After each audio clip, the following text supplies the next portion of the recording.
Sosok dokter gadungan tipu klub bola bermodal ijazah di internet yang nyaris hancurkan karir kiper timnas. Inilah sosok Elwizan Aminuddin, dokter gadungan yang menipu banyak klub bola bahkan hingga timnas U19. Padahal Elwizan Aminuddin adalah seorang mantan kondektor. Elwizan Aminuddin menggunakan ijazah yang diunduh dari internet. Ya, Satuan Reserse Kriminal Polresta Sleman berhasil menangkap Elwizan Aminuddin, dokter gadungan yang pernah menangani sejumlah klub sepak bola tanah air.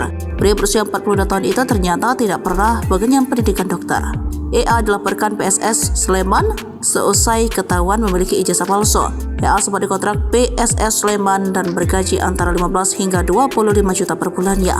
Sebelum mengaku sebagai dokter, Elwizan justru pernah bekerja sebagai kondektor bus dan memiliki usaha toko kelontong. Kasat Reskrim Polresta Sleman AKP Rizky Adrian menyampaikan motif tersangka memalsukan dokumen sebagai dokter karena alasan ekonomi. Aksi yang dilakukan EA sangat sederhana. Ia mengambil atau mendownload salah satu contoh ijazah dokter di Google, kemudian diedit dengan mengubah nama dan memasukkan foto tersangka. Tersangka menjalankan aksinya sebagai dokter gadungan selama lebih kurang 8 tahun, yakni sejak tahun 2013 hingga 2021. Jumlah tim sepak bola yang dikelabui tersangka pun cukup banyak.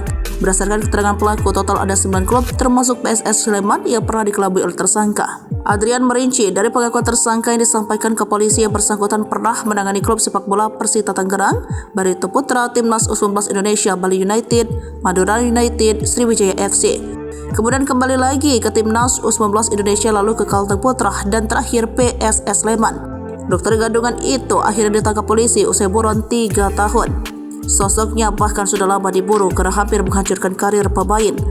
Tak ayal, banyak pemain yang diperdaya oleh keahlian dokter gadungan tersebut dalam hal penanganan cedera. Salah satunya kiper Persebaya Surabaya sekaligus Timnas Indonesia, Hernando Ari Sutaryadi, saat mengikuti pemusatan latihan Timnas U19 kala itu di Thailand pada Februari 2020. Elwizan disebut-sebut sempat menyuruh Hernando Ari Sutaryadi untuk tetap latihan meski mengalami cedera bahunya, bukan istirahat atau dioperasi. Semua terkuak saat Polresta Sleman membekuk Elwizan Aminuddin, pria yang berkedok dokter di sejumlah klub sepak bola Indonesia, termasuk pernah bekerja di PSS Sleman. Selama Maret hingga Desember 2020, ia menerima gaji 12 juta per bulan plus bonus. Kemudian bayaran naik menjadi 25 juta per bulan ditambah bonus sejak Maret Oktober 2021. Pada November 2021 beredar informasi bahwa Elwizan bukanlah dokter.